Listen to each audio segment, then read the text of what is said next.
반대로 그 남자들이 잔소리하면 굉장히 스트레스를 많이 받는 거예요. 웬만하면 냉장고, 저는 냉장고 여태까지 안 열어보는데 냉장고 뭐 자주 열어보는 것도 좀 그렇게 좋은 것 같지 않아요. 어떤 사람은 남자들이 냉장고를 열어봤더니 달걀이 썩은 게 있어가지고 거기다가 달걀에다가 썩은 달걀이라고 써놨다고 그런 얘기도 들리더라고요. 아나운서인데 뭐고 그런 얘기 있었는데 우리가 이제 살면서 스트레스를 받는 건 좋지 않지만 적당하게 이제 스트레스를 받아서 적당한 스트레스입니다. 그쵸. 항상 긴장해서 살게 되면요 우리 삶이 더 행복해지고 좀 그렇게 되지 않을까 생각을 합니다. 그래서 항상 긴장하고 좀 아침에 할 일 없다고 늦잠을 자다 보면 그 몸이 더 피곤하죠. 그래서 그 전에 저도 초보나 때 내가 직장에 나갈 때 일요일 날 어디 좀 다녀와야지. 여행을 다녀오면 좀 월요일날에 가뿐한데 일요일 날 집에서 잠만 자면 월요일 날 아주 그냥 찌뿌둥하고 그런 적이 있었습니다. 지금도 마찬가지지만 그래서 어쩐다 하루 좀 쉬다가 아침에 좀 늦게 일어난다 그러면은 늦게 일어나지도 못하지만 잠만 계속 자게 돼. 잠 안 자면 텔레비전만 보게 되더라고요. 그래서 제가 지난 토요일 날은 마침은 그 일정이 없어가지고 제가 제 집사람 박달재를 갔어요. 박달재를 가면 그 박달재 가서서 한 10분 정도 10분 안 걸리죠. 차로 한 2, 3분이면 되는데 그 밑에 그 목구런이라는 데가 있어요. 목구랑 목입니다. 우리 그 돌로 된 암저기를 석굴암이라 그러죠. 목굴암인데 거기 스님 조계종 스님은 아닙니다. 그 스님이 이 조각을 했는데 나무에도 조각을 했는데 한 느티나무가 죽은 느티나무가 한 둘레가 8m인가 된다고 그래요. 8m 아니고 한 3m 되나 봐요. 제가 보기에는. 근데 이제 거기를 파서 그 안에다가 그 아미타불을 새겼어요. 그래서 거기 들어가는데 기어 들어가서 혼자만 들어가서 삼배를 일어나지도 못하고 그냥 무릎 꿇고 삼배를 하고 그러는데 조각을 굉장히 잘 났더라고요. 또 그 옆에는 500나한전이 있는데 500나한을 따로 모신 게 아니라 그것도 느티나무 오래된 고목인데 거기다가 전부 다가 500명의 나한에 전부 다 얼굴을 새겨놨어요. 그래서 나무가 이렇게 있으면은 나무가 이렇게 고목나무가 이렇게 있죠? 그럼 있으면 여기다가 전부 다가 500명의 나한에 새겨놨는데 그 가운데는 삼존부를 모셔놨는데 그 500나한의 그 모습이 다 다르다 그래요. 다르고 그다음에 2층에는 그 공방이라 그래서 그분이 조각해놓은 그런 게 있고 또 길 건너에도 또 있습니다. 그래서 그냥 목구람이라 해가지고 그냥 저기만 있는데 그냥 다른 예배 공간은 없지만 한번 가서 한 번쯤은 눈여겨볼 만한 그런 거죠. 그래서 우리가 여주에서 연주 가면은 그 박찬수라고 하는 분이 있죠. 그분이 무슨 모가박물관이라고 있어요. 이제 여주 실력사에서 원주 가는 길에 가면 한참 가면 모가박물관이라고 있는데 그 모가박물관은 제대로 갖춰놨죠. 이거를 갖다가 그래서 모가박물관도 한번 기회 있으면 가시고요. 일부러 가진 말고 박달재 혹시 가실 길이 있습니다. 들려보시기 바랍니다. 저는 일부러 갔어요. 그거 보려고. 박달재가 문제 있는데 어디로? 제천입니다. 제천. 제천에 박달재. 여기서 토요일 나가는데 길이 되게 막히는데. 맞아요. 공화관이. 제천시에요. 저기. 그래서 거기 한번 가보시면 박달재 옛길도 있는데 한 30분 좀 걸어봤습니다. 지난 시간에 선 얘기를 했는데요. 조금만 더 좀 보완을 하고서 좀 넘어가겠습니다. 우리가 보통 선하면은요, 이런 말을 많이 쓰죠. 우리 우리말에도 잠깐 적어놓긴 했는데,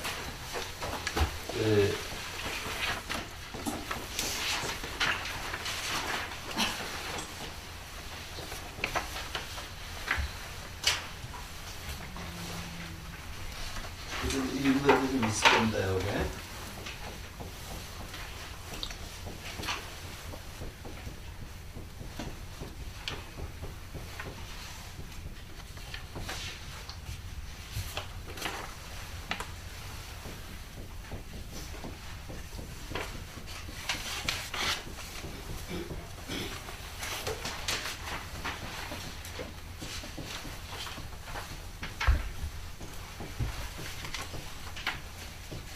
다시 저기는 아니겠지만은 불림문자 교회별전 직지인심 견성성불, 불림문자 교회별전 직지인심 견성성불인데, 요거는 이제 우리가 그 선불교에서 특히 강조하고 우리 그 조계종에서도 많이 강조한 부분인데, 그 유인글에 다 있어요, 요거요. 그러니까 따로 적지 마시고요. 그래서 그는 그 분립이라는 말을 세우지 않는다는 얘기죠. 세우지 않는다는 얘기인데, 문자를 세우지 않는다. 문자를 세우지 않는다는 얘기는, 문자에, 요거를 이렇게 이제 가만히 우리가 보게 되면 이게 굉장히 모순인데, 이 선이라고 하는 것은 문자를 부정합니다. 문자에 의하지 않고 마음에서 마음으로 전한다 그러죠. 요걸 이심전심이라고 그래요. 우리가 이심전심이라고 얘기했는데, 마음으로 마음을 전한다, 이런 얘기인데, 우리가 암만 마음으로 마음을 전한다 하더라도 우리가 문자를 통하지 않고서는 상대방에게 내 생각을 전할 수가 없죠. 그래서 문자라고 하는 말은 우리 글만 얘기하는 게 아니라 소리도 얘기를 합니다. 그다음에 손짓 발짓도 다 문자가 되죠. 우리가 문자가 그러면 음성 문자도 있지만, 그 문자, 이건 우리가 그 글자도 있지만은, 그 다음에 저기도 있습니다. 그리고 이 물을 갖다 문자 언어라고 그래요. 문자 언어라고 그러고, 그 다음에 말로 하는 건 음성 언어라고 그러고, 그 다음에 손발, 이런 걸 하는 거, 손짓, 발짓 이런 건 동작 언어라고 그러고, 그 다음에 이쪽엔 이렇게 휘장 같은 게 있죠. 우리 학교 가면 배지 같은 거, 이거 부언어라고 합니다. 그래서 이런 것들을 다 전하는 게 언어거든요. 언어인데, 결과적으로 선불교가 문자를 세우지 않는다 그러지만은, 문자를 가지지 않고서는 전달할 수가 없죠. 그죠? 우리가 선불교, 이렇게 얘기를 하지만은, 선불교 이론을 전하는 책은 전부 다 문자로 기록이 되어 있습니다. 그러니까 문자가 아니면 전할 수가 없는 겁니다. 그렇기 때문에 여기서는 분립이라는 말을 문자를 부정한다는 의미로 보지 마시고요. 문자를 세우지 않는다는 말은 문자를 세우되 문자에 의하되 문자에 집착하지 말라는 의미입니다. 문자에 집착하지 말아라. 그러니까 너무나 우리가 보면 이게 굉장히 이해가 좀 어려운 말씀인데, 전불교에서는 내가 문자를 통해서 딱 설명을 하지만 그 문자를 버리라는 얘기입니다.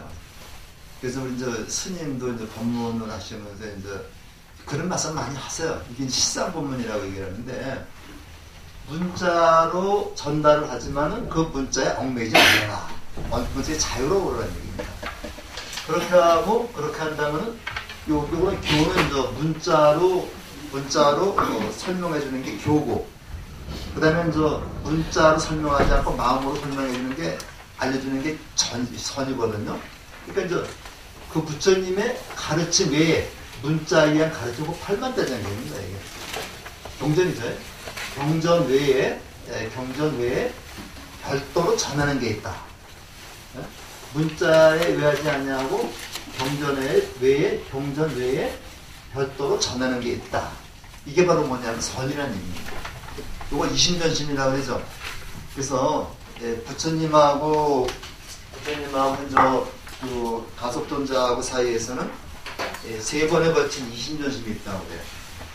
문자에 의하지 아니하고 가르친 거는 세 번의 이심전심이 있는데 첫 번째가 뭐냐면 대중들이 모인 가운데서 연꽃을, 이게 사실 연꽃이 아닌데요. 이게 보통 연꽃이라고 합니다. 연꽃을 들고 나타나자 다른 사람은 그 의미를 몰랐는데 가선만이 알고 빙긋이 웃었다는 얘기가 있습니다. 이게 이제 염화미소라고 해요. 그런 게 있고, 네, 또 하나는 그 가섭이 두타젤이라 그러죠. 그래서 이제 저 수행을 하면서 몽두난발이라고 그러는데 수염도 깎지 않고 머리도 깎지 않고 누더기를 입어가지고 아무도 그가 누구인지 몰랐는데 석가모니 부처님만 그 가섭을 알고서 불러서 자기의 자리 반을 나눠줬다. 이게 이제 그 두 번째 이심전심이고, 세 번째는 그 부처님이 돌아가셨을 때 가섭은 그 자리에 없었어요. 나중에 이제 연락을 받고 오니까 이미 가섭 부처님을 다 입관한 상태였습니다. 입관한 상태인데 부처님 가섭이 부처님 그 입관 관 앞에서 머리를 조아리자 관뚜껑이 열리면서 이제 부처님이 발을 내 보이셨다.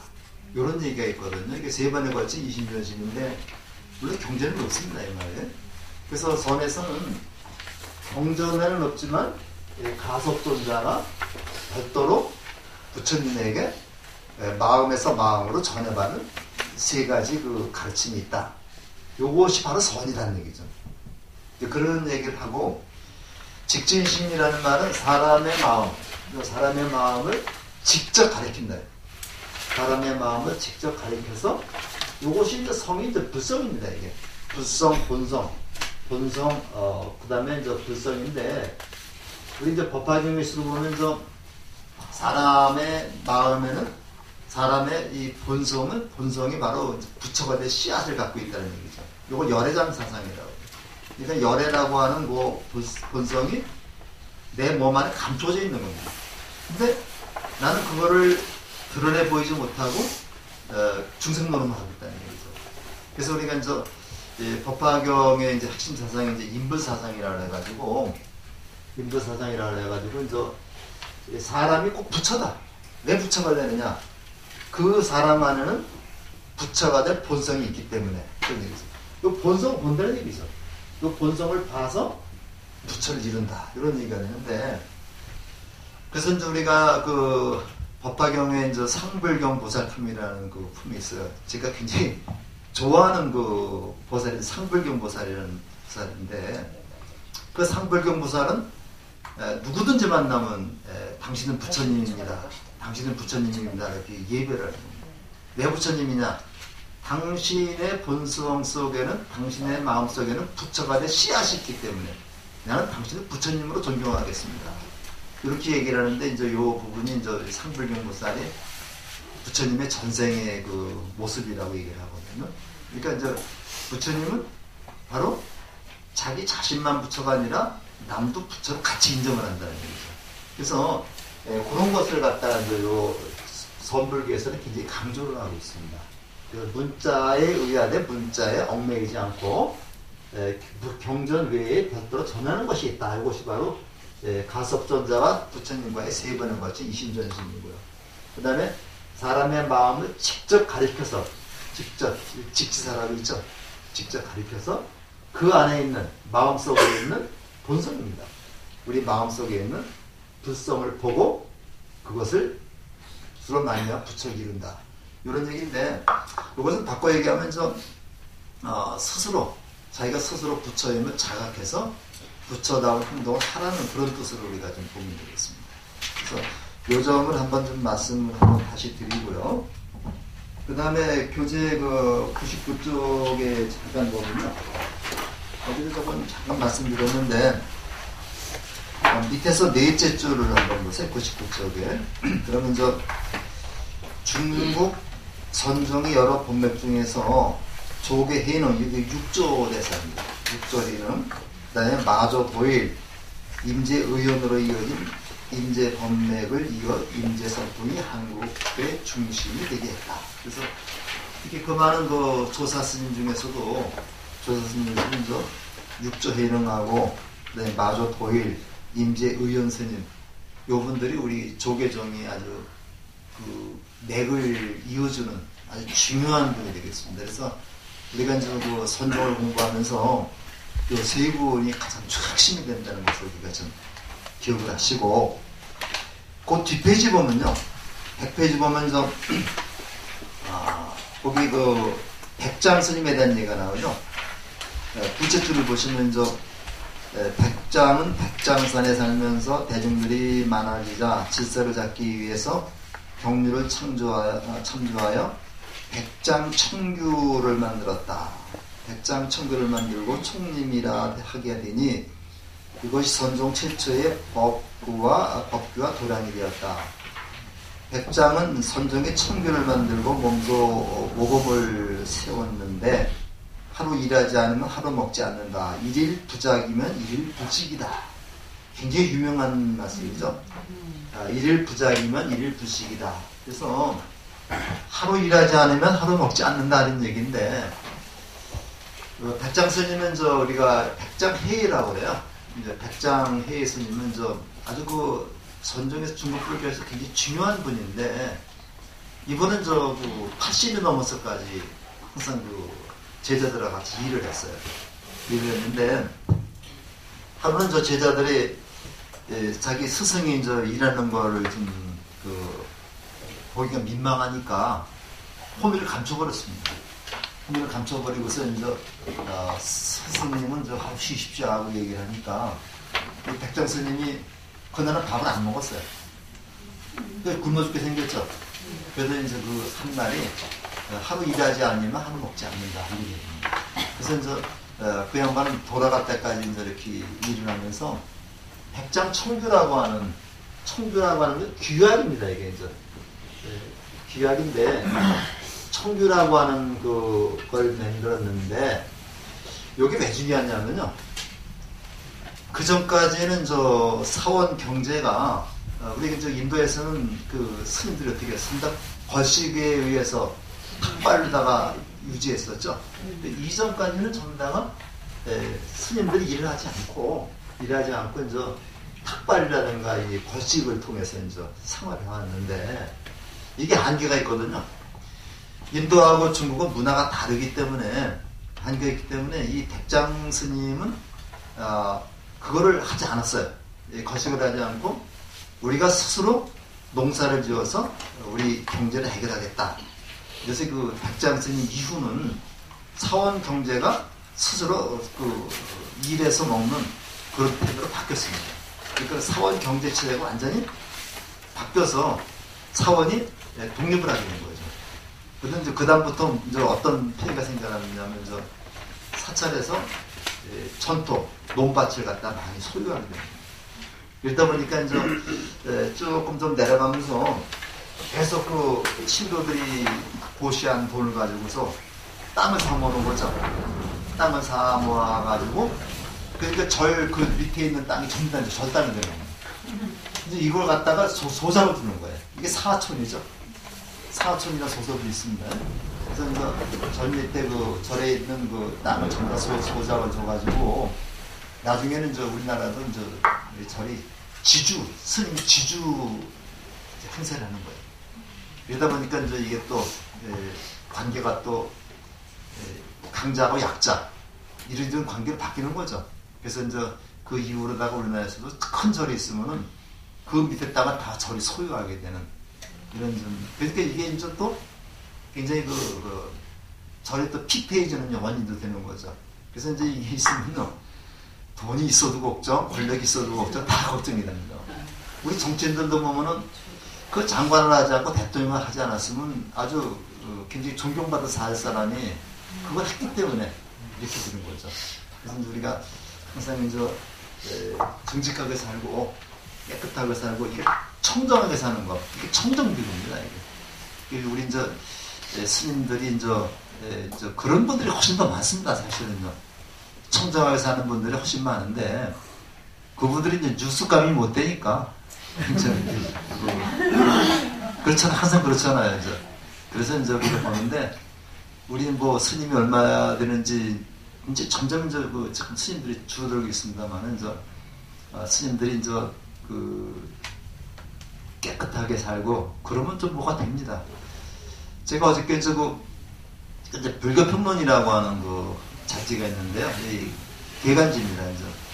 개간지인데 이제 겨울호를 이제 엊그저께 왔는데 아직 이제 못 보고 이제 가을호를 다 못 봐가지고 이제 어저께 제가 거기 나오는 걸 봤는데 그 미왕사 얘기가 나오더라고요. 저 해남에 있죠. 미왕사 얘기가 나오는데 그 이제 금강 스님이라고 거기 이제 주지 스님인데 17년 동안 이제 주지를 하고 있는데 거기가 이제 우리 한국 불교의 새로운 모델로다가 제시할 수 있는 곳이 바로 미왕사라고 하는 그 절이라면서 미왕사를 어떻게 운영하는가 그 얘기가 쭉 나오는데 그 해남 우리나라 그 육지에서 가장 남쪽에 있는 절이 이제 그 해남 미왕사인데 거기에 이제 신도가 없을 것 같은데 엄청나게 신도들이 많아요. 그리고 그 템플스테이 가장 성공한 데가 미왕사라는. 그래서 이제 거기는 템플스테이 한번 가려면은 기다려야 된다고 그래요. 그러면서 이제 아주 잘 운영을 하고 있는데 한번 우리가 이제 미왕사를 가보시면요 굉장히 좋습니다. 이게 이제 그 달마산이라고 이렇게 이제 있고 거기서 또 한참 또 차를 타고서 올라가면은 올라가면 도소람이라는 남자가 또 있어요. 도소람까지 이제 한번 갔다 오시면 좋은데 가지고 거기 가면 아주 극락세계 온 것 같아요. 미왕사입니다. 미왕사.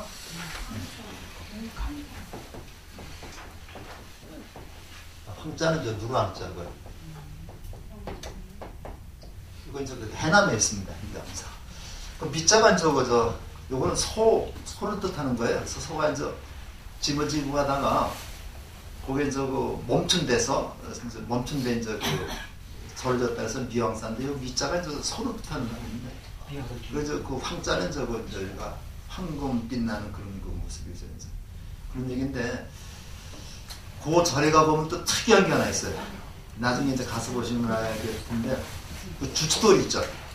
주춧돌에 물고기가 이렇게 새겨져 있습니다. 그래서 아직 그게 해결되지 않고 있어요. 왜? 미왕사 주춧돌에 물고기를 새겨놨는가? 그 대웅전. 이제 저도 가서 그 성지순례를 한번 가서 그거를 이제 한번 설명을 하고 조금 좀 관심 있게 보라고 그랬는데 아직 왜 그 미왕사의 그 주춧돌에 물고기가 있는지는 잘 아직 해결을 못하고 있어요. 그 다음에 그 한국 불교 넘어가겠습니다.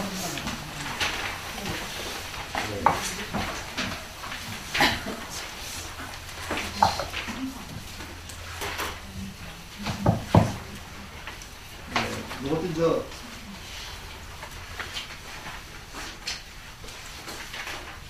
유인물을 그 중심으로 해서 그것도 한번 좀 살펴보도록 하겠습니다. 유인물 한번 그 앞에 좀 같이 읽어가면서 보겠습니다. 19쪽이죠? 여기서 보면 그 한국 불교의 전례 같이 좀 읽어보겠습니다. 공식적인 기록에 따르면 불교가 처음으로 한국에 전래된 것은 고구려 소수리만 2년인 372년으로 전진만 부경이 자신과 승려 순도를 보내어 불상과 불경을 전하였다.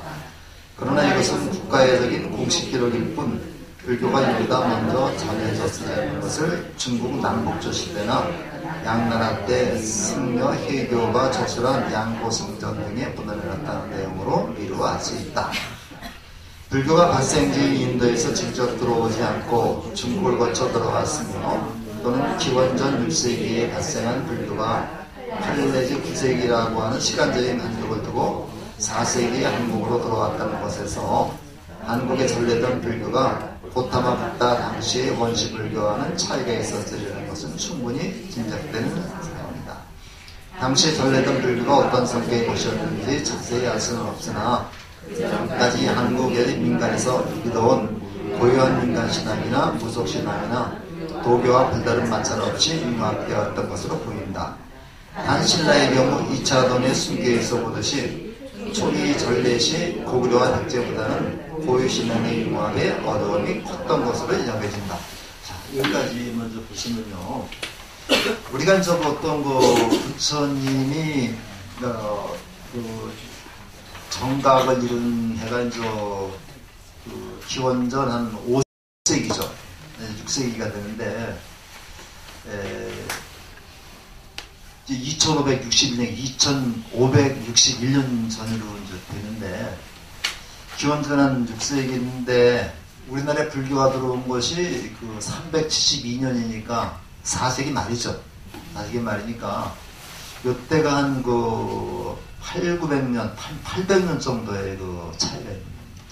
근데 이제 불교가 들어오면서 어쨌든 그 중국의 불교가 이제 저쪽에 카시미르로 해서 아프가니스탄으로 해서 무슨 뭐 키르기스탄 뭐 이런 데 중앙아시아로 통해서 그 다음에 이제 이렇게 우르무치 쪽, 도남 쪽을 통해서 이제 이렇게 서안으로 들어왔단 말이에요. 시안으로.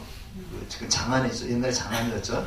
그렇게 들어왔는데 그렇게 오면서 이제 물론 경전을 가지고 왔습니다만은 그 경전을 가지고 오면서 그 각국 여러 나라의 글 거치면서 초기 불교의 모습이 약간씩은 달라졌겠죠. 거기다가 중국에서는 그 도교, 유교와 또 이렇게 그 접합을 하면서 격의불교라고 하는 또 새로운 불교가 나왔습니다. 격의불교라는 게 나왔는데 요것이 바로 또 고구려로 들어온 거예요. 고구려로 들어왔는데 고구려에 와서는 어떻겠습니까? 또 고구려의 그 고유신앙하고 또 이게 타협을 하겠죠.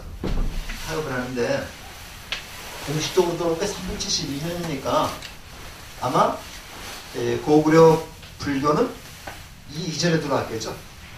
이 이전에 들어왔겠죠. 그래서 아마 372년인데 요것은 이제 우리가 삼국사기에 나오는 기록으로 불교가 고구려에서 공인된 그런 연도가 되겠습니다. 공인 연도가 되고 2년 뒤에 근데 그 372년에 들어왔는데 왕이 나가서 환영을 했고 2년 뒤 374년에는 서울에다가 그건 이제 국내선이겠죠. 지금 평양이 아니라 소진이라면 그때는 국내성 지역이었었죠. 만주였었죠. 그래서 이제 그 장수함 때 이제 이렇게 평양을 왔으니까 거기에다가 이불란사하고 초문사라고도 그러고요. 그리고 이불란사라고 그러고 이불란사가 있고 그다음에 초문사라고도 그러고 요거를 송문사라고 그럽니다. 송문사라고 그러는데 아마 요런 것 같아요. 우리가 요런 글자가 있죠. 이게 성자죠. 성자인데 또 요런 글자가 있죠. 이거 초자입니다. 그래서 아마 요 글자가 요렇게 변했거나 아니면 원래 요렇거나 그래갖고 요렇게 보면 송문사라고 되고요. 이렇게 되면 초문사가 됩니다. 이게 이렇게 문자 써가지고 그래서 고구려 최초의 설가가 초문사 또는 성문사와 이불란사 이렇게 두 개의 그 절을 만들었어요. 그러니까 초문사하고 성문사는 별도의 다른 절이 아니라 하나인데 이름이 두 가지입니다. 그래서 두 개를 줘가지고 불교가 공식적으로 활동하게 됐다. 이런 기록이 나옵니다. 이런 기록이 나오고 실제로 우리가 그 삼국을 통일했다고 하는 나라가 신라가 되기 때문에 나중에 그 고구려 때 김부식이라는 사람이 삼국사를 썼죠. 근데 김부식이라는 사람이 어떤 사람이에요? 이 사람이 경주김씨죠. 그래갖고 신라 그 왕들이 그 후예입니다. 그러니까 자연이 어떻게 되겠어요? 신라를 중심으로 해서 쓸 수밖에 없었죠. 그렇기 때문에 실제로 그 고구려는 대부분의 그 만주 지역이 중국으로 넘어갔기 때문에 거의 그 고구려의 역사에 대한 것은 거의 자료가 없어 알 수가 없습니다. 우리가 실제로 만주를 한번 가보더라도 국내성 지역에 국내성 그 통구지 거기 가보면은 저기가 이제 아마 국내성이었을 거다라고는 추정만 했고 지금 전부 다 이제 아파트가 있고 없어요. 실제로 가보면 없습니다. 그다음에 저 빛껏 우리가 볼 수 있다는 게 이제 그 광개토대왕 비, 광개토대왕 비하고 이제 그다음에 이제 장군총이라고 해서 이제 그 장수왕의 그 능이라고 얘기를 하는데 어마어마하게 그 규모가 크더라고요. 그래서 이제 그 실제로 나머지 자료는 우리가 볼 수가 없는데 이게 중국으로 가다 보니까 더 우리가 이제 볼 수가 없는 거죠. 이제. 이 발해도 마찬가지입니다. 발해도 이제 가면은 그 자료를 우리가 이제 보기가 어려워요. 그래서 이런 것들을 통해 볼 때 이제 그 삼국사기라에 있는 기록 외에는 중국 불교에 대해서 알 수 있는 게 전혀 없습니다. 고구려 불교에 대해서 알 수 있는 게 전혀 없어요. 그래서 이렇게 해서 372년에 이제 불교가 전래됐다는 그런 정도만 알아두시고, 나중에는 그 연개소문이나 이 보장왕 때오면요, 불교가 굉장히 쇠퇴합니다. 쇠퇴하고 대신 이 도교가 또 굉장히 또 성행을 하죠. 그래서 고구려 불교는 좀 372년에 들어왔는데 이때 공식적으로 공인된 거고, 이불란사하고 초문사가 374년에 이제 지어져 가지고 명맥을 유지하게 됐다. 그렇지만은 그 밑에 그 고구려 불교의 특징 보면 학술 외교 불교라고 얘기했죠. 그래서 이제 거기 나오는 뭐 삼론학이라고 하는 그런 게 있는데 승전 법랑 같은 사람이 있어요. 여기서 이제 승랑입니다. 승랑이 이제 고구려 사람인데 이 사람이 이제 중국으로 유학을 가가지고 거기서 중국 제자를 갖다 기른 겁니다. 그래서 승전, 법랑, 깃장 같은 사람은 바로 승랑 고구려 스님이 그 공부를 가르친 중국인 제자들이죠. 그래서 근데 이 깃장은 다시 한국 불교에 영향을 끼치게 됩니다. 그런 얘기들밖에 없고요. 그 다음에 이제 우리가 잘 알다시피 감증이라는 사람이 있죠. 감증이라는 스님이 있었는데 이분이 이제 그 법륜사라고, 일본 법륜사라고 호류사라고 그러죠. 이제 거기에 이제 가서 머물면서 그 벽에다가 이제 그림을 그렸다. 이제 호류사 벽화인데 여기 이제 정한숙 씨가 쓴 금당벽화라고 하는 그 소설이 있어요. 금당벽화라는 소설에서 이제 그 어찌까지 소설이니까 담징이 이제 굉장히 그 고구려 떠나서 고민하면서 이제 그림을 그린 그런 내용들이 나와 있습니다. 근데 저도 이제 호구류사는 가보지 못했는데 우리 아마 한국 사람들이 많이 간다고 그래요. 근데 불이 났었는데 다시 이제 복원을 했다고 그러는데 그림을 뭐 자세한 건 저도 모르겠습니다. 그래서 그런 정도밖에 지금 우리가 고구려 불교의 흔적은 볼 수가 없습니다. 그래서 거기 있는 데로다가 이제 그냥 그 일본에 또는 중국에 조금 영향을 미쳤는데 가장 대표적인 것이 이제 담징이라고 하는 사람이 이제 그 호류사에 이제 그 벽화를 그렸다. 그 다음에 또 이제 쭉 신라 얘기를 하다 보면은 고구려가 이제 그 연개소문 그 무렵에 말기 고장왕 그쪽 영령 쪽에 이제 도교가 굉장히 성행하면서 굉장히 핍박을 받습니다. 그래서 그 고구려 말에는 고구려 스님들이 전부 다가 신라로 내려와요. 신라로 내려와가지고 신라 불교에 아주 굉장히 중요한 영향을 미치게 됩니다. 그래서 이제 그런 정도로 우리가 좀 보시고, 근데 이제 백제불교가 또 나옵니다. 백제불교는 신유왕 원년 384년입니다. 384년에 그러니까 요거 우리 포교에서 신문이 많이 나온대요. 고구려 불교는 372년, 백제는 384년. 그러니까 몇 년이죠? 12년이죠. 여기 이제 마라난타라고 하는 그 스님인데, 마라난타라는 그 스님인데요. 요 스님이 그 불상과 경전을 가지고 이제 얼마년 법성포로 들어왔습니다. 그리고 영광의 법성포 있죠? 네네. 이 법성포인데, 이 법성포가 이래서 법성포가 되는 거죠. 네, 그 성인이 그 법을, 부처님이 가르치는 법을 가지고 들어왔다 해서 법성포입니다. 지금 저렇게 쓰고 있습니다. 법성포라고. 그래서 그 법성포에 가면 그 마라난타사를 하고 있어요. 요거 최근에 만든 절인데, 마라난타사입니다.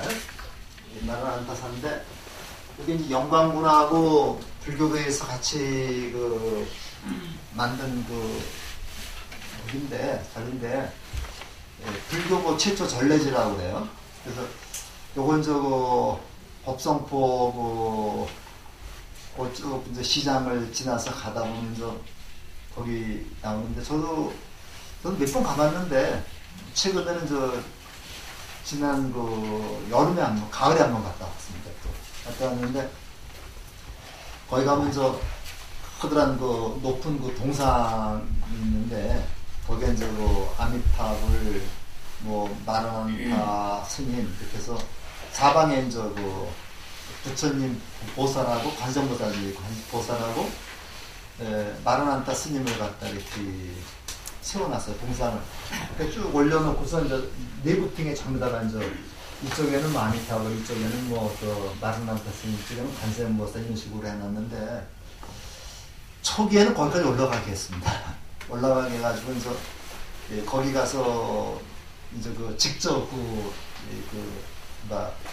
섭불도 좀 보고 그랬는데, 지금 맨날 공사 중이라서 막아놨더라고요. 그래서 저도 한 100번 가봤었는데, 초창기에 올라갔는데 지금은 다 못 가게 막아놨더라고요. 그래서 그 밑에서 이제 이렇게 법을 예배를 하게끔 만들어 놓고, 또 거기 가면 좋은 게요. 인도 불교 유적을 갖다 많이 볼 수 있어요. 인도 불교 유적을 많이 보는데, 인도에서 이제 직접 가져온 여러 가지 자료들이 많습니다. 근데 이번에 제가 가을에 갔을 때는 그래도 가이드가 영광문에서 나온 가이드가 설명을 꽤 잘하더라고요. 잘하는데, 그 전에 한번 가서 해보니까 가이드가 설명을 못했어요. 그래서 물어보니까 자기는 기독교 신자라고 그러더라고요. 네, 모른다 그래서 제가 일부러 좀 알려주고 왔습니다. 그랬는데, 이번에 아마 가신 가이드는 종교가 뭔지 모르지만은, 궁금해. 그거 아세요? 절에 가면 가이드, 해설자가 두 군데 있습니다. 하나는 관공서에서 나온 가이드가 있고, 또 큰 절에는 포교사단에서 하는 해설사가 있어요. 그래서 우리 인천 경기 포교사단에서는 전등사 가서 매주 갑니다. 거기 가는 또 팀이 또 있습니다. 그리고 강화 군청에서 나오는 해설사가 있는데, 그 해설사들이 거의 해반이 이 종교, 다른 종교. 근데 그 사람들은 엉뚱한 거, 건물, 이런 것만 설명을 해주는 거예요. 한번 법주사를 가서, 성지순례 가서 한번, 거기 가서 가이드에 들어봤더니, 커다란 소신덕이는 500명이 밥을 했다든가. 그 다음에 여기 이런 것만 얘기를 해주더라고요. 실제로 우리가, 절에 가면은, 불교적인 바탕에서 해설이 되거든요. 그렇게인데, 엉뚱하게 건물이나 이거는 메칸, 무슨 다폭에 이런 것만 얘기를 하고. 근데 그런 것보다도 사실은 이것이 불교의 어떤 경전을 바탕으로 해서 여기서 말하고자 하는 것이 무엇이다, 그 얘기를 해주게 되거든요. 우리 불국사만 가더라도 대웅전 지역에 가면 이거는 법화경을 바탕으로 해서 만든 공간이기 때문에 탑하고 척가탑이 있는 거죠. 법화경의 견보탁품이라고 있습니다. 석가모니가 설법을 하실 때 다발여자가 공중에 떠서 석가모니 부처님의 말씀이 진리라는 것을 증명해줬다는 내용이 법화경에 나오거든요. 그래서 다보탑하고 석가탑이 있는 건데, 이런 얘기 좀 해줘야 되는데, 그러니까 항상 가면 우리가 불국사 대웅전 앞에 가면은 항상 부처님이 이제 석가모니 부처님이 거기서 이제 법화경을 사오고 그렇기 때문에 그 대웅전이 있고 거기 석가모니 부처님이 계신 거죠. 근데 그 밑에 들어가면 이제 극락전이 있으면은 그런 정토산불경을 바탕으로 하고 있는 거죠. 그래서 그 정토산불경이기 때문에 거기는 아미타불이 계신 거고 그래서 극락전이 되는데 그 극락전 가서는 뭐 황금대지 찾는 것만 황금대지 쓰고 있다. 한번 찾아보셨어요? 네. 그거 찾는 것도 좋은데 그 다음에 이제 그 뒤로 가면 또 비로전이 있죠. 요거는 이제 그 화엄경을 바탕으로 해서 만든 거거든요. 그러니까 비로자나불이 있는 건데 이제 그거 사실 그런 게 중요한 건데 엉뚱하게 이제 건물 뭐 메칸 뭐 그것도 중요하지만 그것도 더 중요한 것은 사실 그 사차 속에 있던 그런 의미들을 우리가 아는 게 중요하다. 그래서 동진에 저거 마르난타 스님이라는 사람이 인도 스님인데 동진이라고 하는 그 나라가 있었어요. 동진이라는 나라에 잠깐 머물렀다가 바로 우리나라로 오다가 이제 이렇게 오신 분인데 그러니까 어떻게 됩니까? 마르난타 스님은 바로 인도 분이기 때문에 인도 불교의 원형을 많이 간직하고 있는 분이죠. 그래서 고구려 불교는 중국화된 격의불교가 들어온 거고요. 중국화된 불교가 들어온 겁니다. 근데 이제 백제의 불교는 비교적 인도 불교의 모습을 간직한 그런 불교가 이 해상으로 들어오게 된 겁니다. 그러니까 다 다르죠. 달라서 이제 그 백제 불교는 철저한 계율 중심의 그런 그 불교로다가 이제 발전되는 겁니다. 그러고 나서 이제 영광에 가면은 또 불갑사라는 절이 있어요. 불갑사라는 절이 있는데 아마 마르난타 스님은 아마 이 불갑사라는 절에서 머물렀을 거라고 생각이 됩니다. 그 당시에는 마르난타 사는 절은 없었으니까요. 그래서 백제의 최초의 사찰은 불갑사라고 부릅니다. 이 갑이라고 하는 말은 최초라고 하는 의미가 되거든요. 불갑사인데 요 불갑사 또 가보시면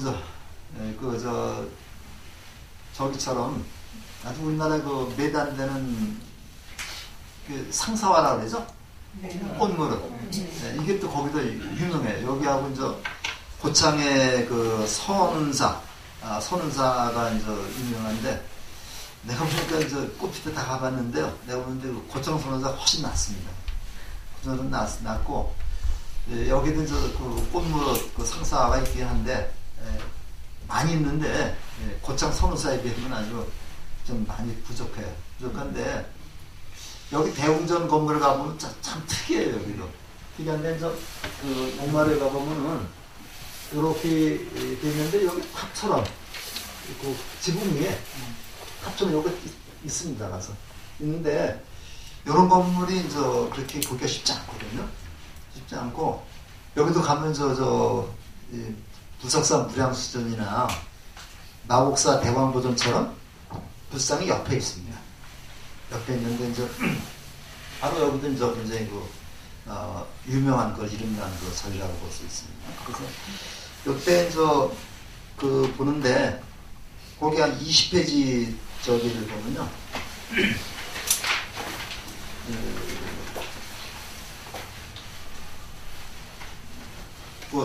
잠깐 제가 좀 읽어보겠습니다.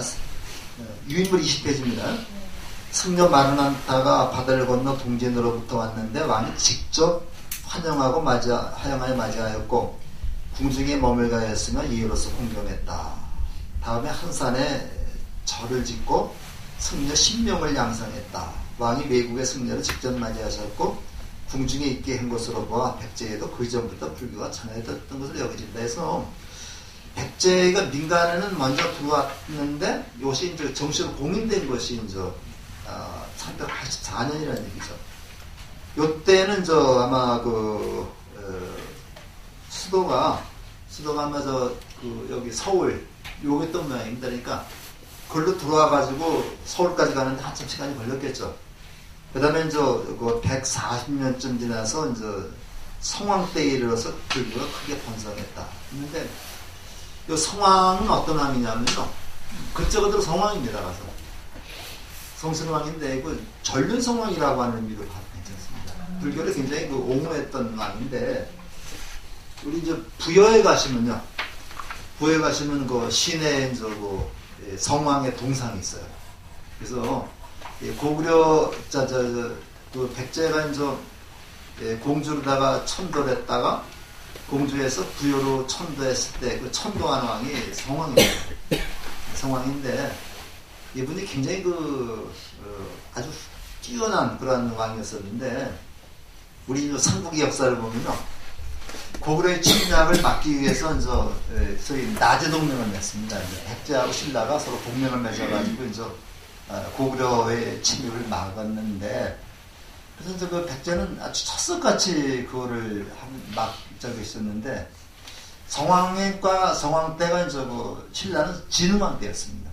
근데 하루 아침에 진흥왕이 약속을 깨버려요. 깨버리고 이제 백제가 약속을 깨버리고서 한강 유역 이거 다 차지합니다. 근데 우리나라 역사에서 한강을 차지하는 나라가 항상 그 전국을 차지하게 돼 있습니다.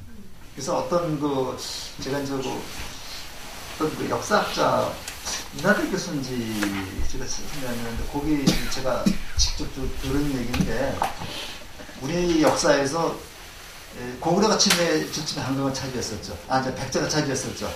그 다음에 고구려가 차지했고, 그 다음에 신라가 마지막으로 차지했는데, 우리 역사에서 신라가 마지막에 한강을 차지한 것이 비극이었다. 그거 차지함으로써 삼국 통일을 하게 된 거잖아요. 그렇게 얘기를 하는데, 이건 좀 진흥왕하고 또 성왕하고 약속을 깨버립니다. 그래서 그 성왕이 화가 나서 이제 전쟁에 나갔죠. 나갔는데 이게 이제 화가 나고 이제 진정이 안 되니까 그런지 모르지만 전사를 합니다. 성왕이 전사를 해요.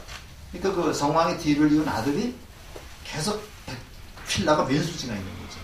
근데 고구려가 왼수, 신라가 왼수지가 있기 때문에 이것이 이제 무왕, 의자왕 때 가면서 계속 신라를 갖다 이제 공격을 해서 신라가 거의 그 멸망지경에 이르릅니다.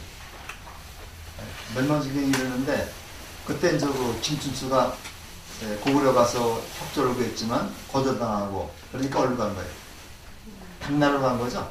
그래가지고 이제 결과적으로 통일을 하게 되는데, 이게 이제 그 밀세에 의한 그 통일로서 이게 굉장히 좀 우리가 보기에는 좀 어려운 그 상황인데, 한승원 씨의 소설 원효라고 하는 소설이 있어요.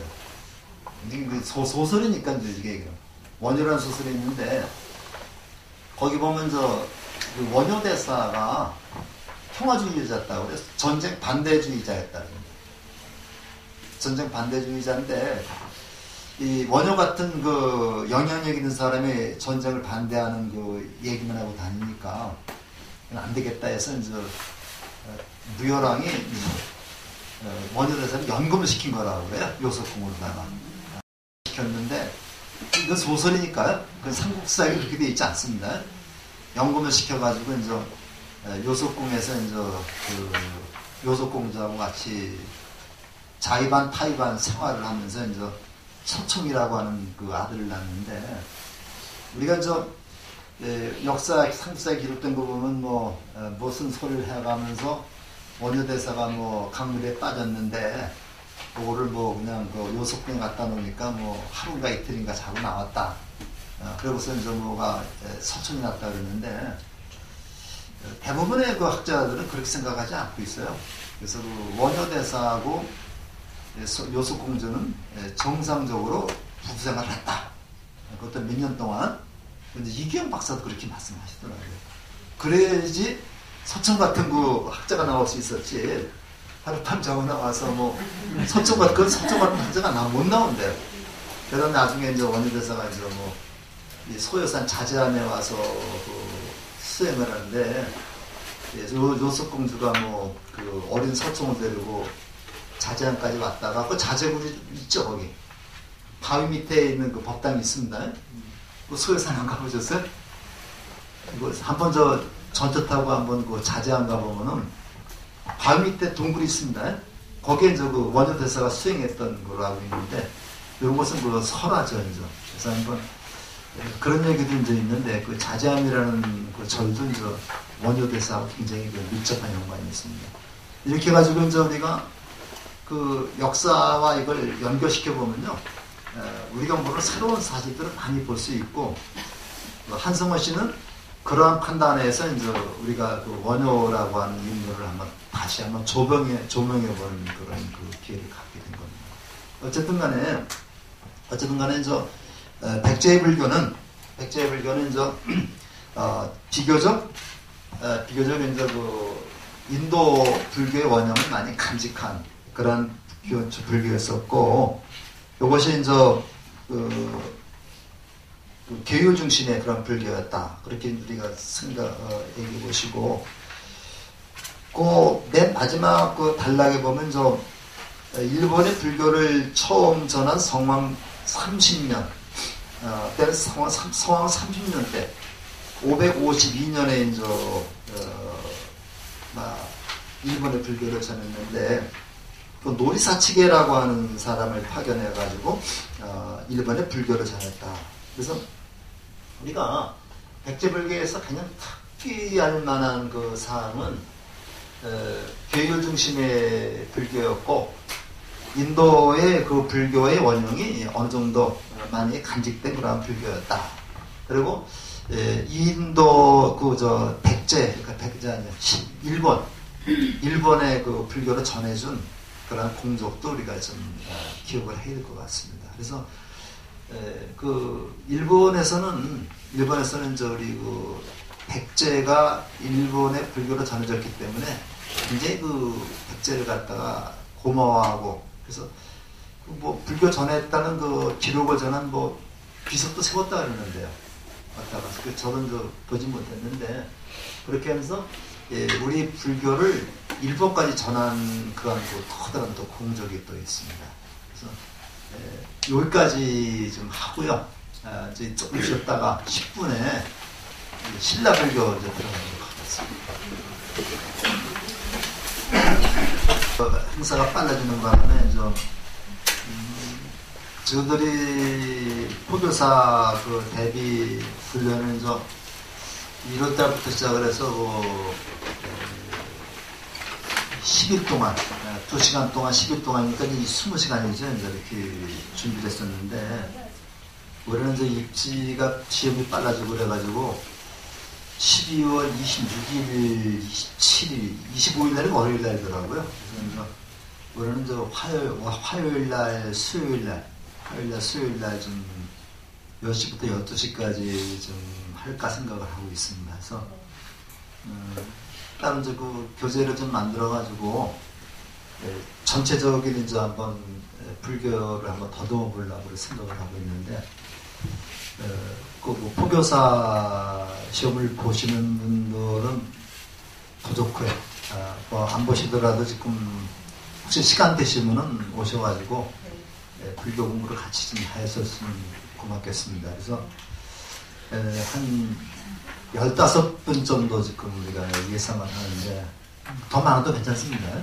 그래서 선생님, 제가 그 어떤 문제 풀이 해가면서 전체적인 불교 기본적인 것을 갖다가 우리가 지금 공부하도록 하겠습니다. 그리고 인문반도 그렇고 대학반 몇몇 분들이 경전 베끼는 거예요. 이제 사경이라고 해요, 사경. 그래서 우리가 이제 기도하는데 여러 가지 방법이 있지만은 연부도 있고 많이 있습니다만, 사경도 아주 좋은 기도법 중에서 하나거든요. 그래서 그걸 말씀하셔가지고 방학 때 좀 아쉬운 분이 있나 봐요. 그래서 일단 방학 때는 화요일이나 수요일 중에서 이제 점심 모양 끝나고 뭐 이렇게 해보려고 그래요. 그래서 뭐 화요일이 좋다고 화요일 날 할 거고, 수요일 때면 수요일 날 할 거고 해서 따로 뭐 시간 내느니 그렇게 하고 이제 이것이 간 걸 봐가지고 또 학기 중에도 이제 한번 계속 해보려고 생각을 하고 있습니다. 그래서 그냥 절에 오셔서 여기 이제 앉으셔가지고 꼼꼼하게 사경을 한번 해보시면 좋지 않을까 생각이 듭니다. 그래서 일단은 반나신경부터 한번 해보려고 그래요. 반야신경부터 하고 이제 그 반야신경 끝나면 또 이제 저기 금강경도 해보고 법화경도 해보고 해가면서 하는데 사경은 우리가 아시다시피 그 힘의 글자가 돼 있죠. 돼 있는데 요거를 이제 정확히 따라서 이제 천천히 그래서 뭐 세자 쓰고 뭐 일배하고 그건 하지 않고요. 그래서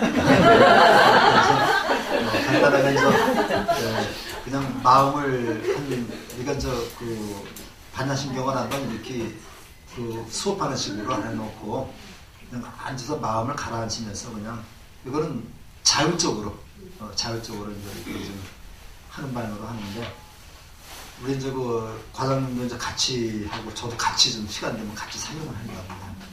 저도 똑같이 앉아서 이제 같이 사경을 하면서 이제 마음을 좀 가라앉히는 그런 훈련을 하려고 합니다. 제가 좀 그 방학 동안에 좀 제가 입장이 좀 많거든요. 그래가지고 뭐 제 입장을 좀 거기 겹치지 않는 범위 내에서 이제 저는 정하겠습니다.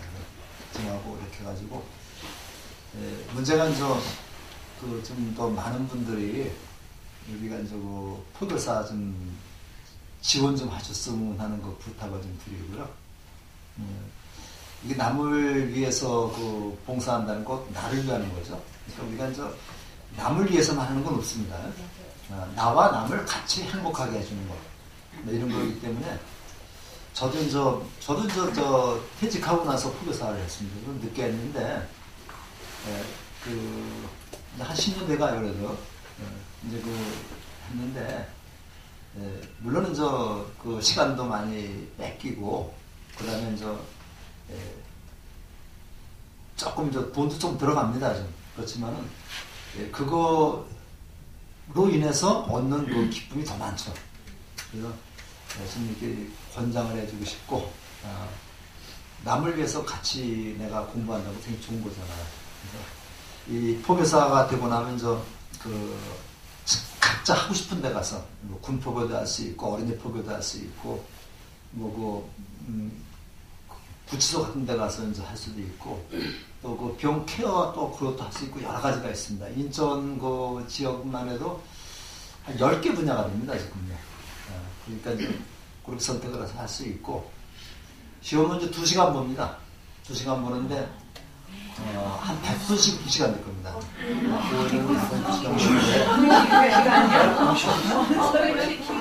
그 불교 된 것이 거기 다 나와요. 그래갖고 초기 불교 부처님의 생애 우리 뭐 불교사 이런 거 다 나오는데 반야신경은 또 한글로 다 외워야 됩니다.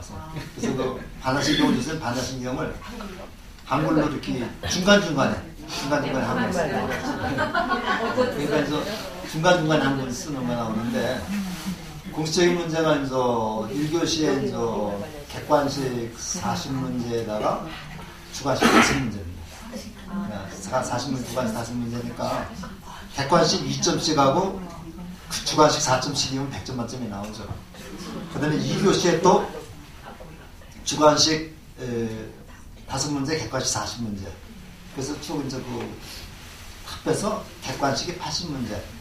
그 다음에 주관식이 10문제 해가지고 200점 만점으로 이렇게. 근데 커트라인은 몰라요. 커트라인은 거기 지원하는 그 인원수를 보고 포교원에서 필요한 인원이 있겠죠.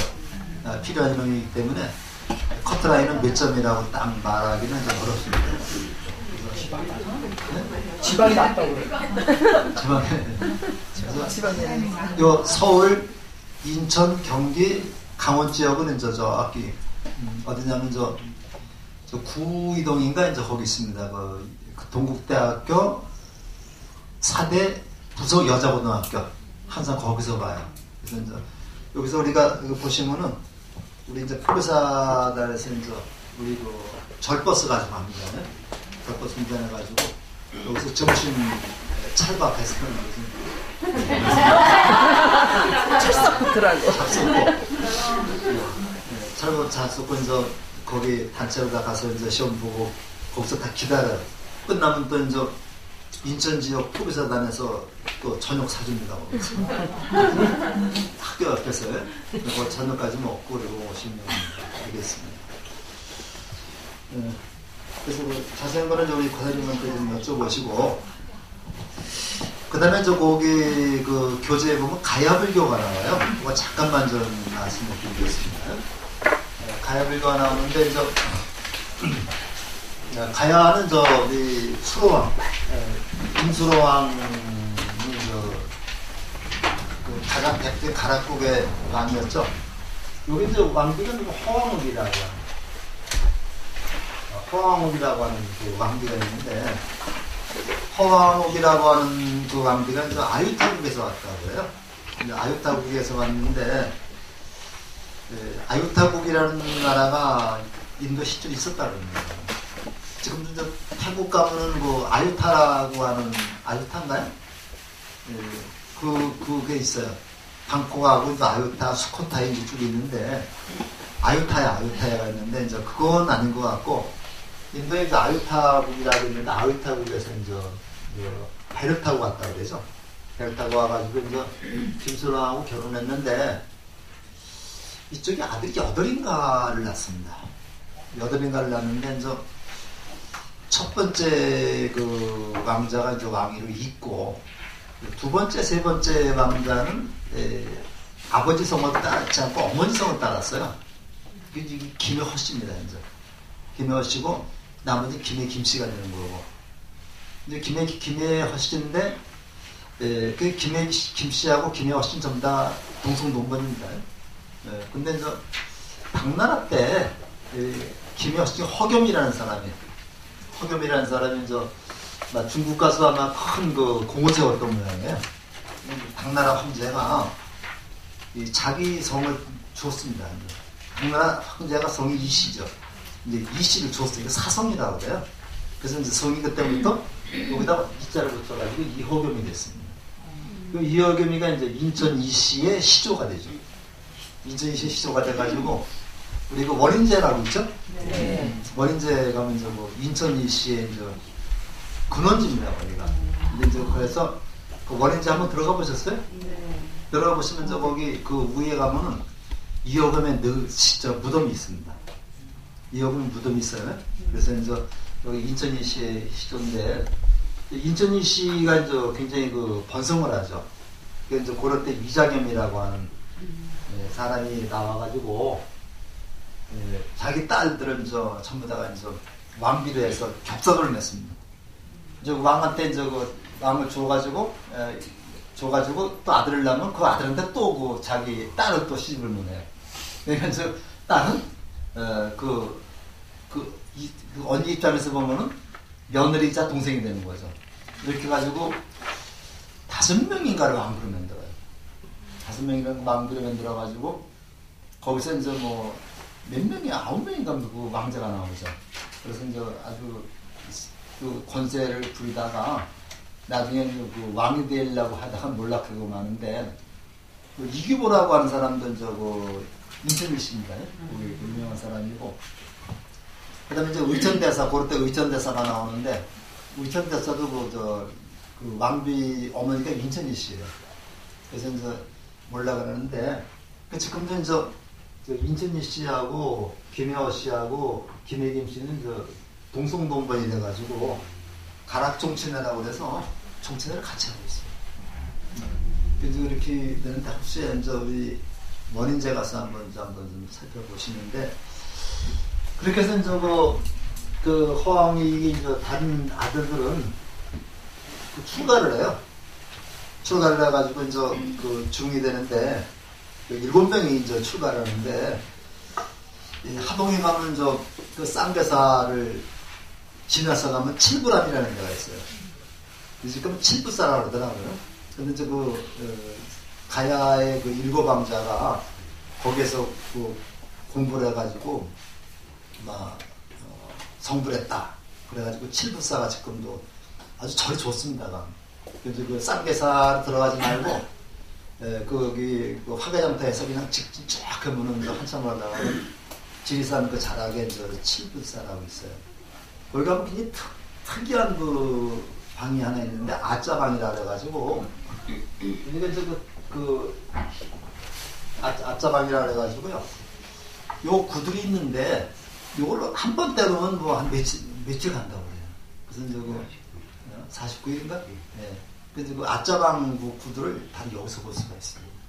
우리가 이제 절을 찾아가면서 이런 것도 한번 보는 맛도 괜찮겠죠? 네. 보시고요. 그렇게 해서 이제 백제도 가야에도 불교가 들어왔는데 진짜 중요한 것은 지금부터 이제 신라불교가 되겠습니다. 그 20페이지 좀 보시면요. 고구려와 지금 제가 읽어보겠습니다. 고구려와 백제에는 별다른 저항 없이 불교가 받아들여졌지만 반도의 동남쪽에 자리 잡아 대륙과의 소통도 없고 문화적으로 뒤떨어진 폐지되는 거죠. 이런 수십 년 넘게 불교가 전해졌다. 그래서 여러 가지 설이 있는데 거기 그 맨 밑에 줄을 보시면 고구려 승려 아도가 고구려부터 들어와서 일선구는 지금의 그 선산 지역이죠. 선산 구미 지역인데 여기에는 그 모래의 집을 중심으로 해서 음물이 교화했다. 그렇지만 알 수가 없다. 그렇게 해가지고 지난번에 우리가 도리사 한번 갔다 갔죠. 도리사 가면서 아도화상이 공주의 병도 고쳐주고, 그 다음에 하다가 나중에는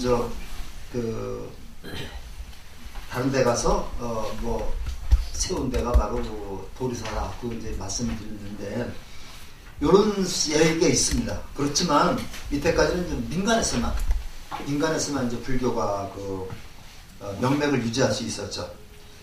그래서 다음 페이지 21쪽에 6째 줄부터 한번 같이 읽어보겠습니다.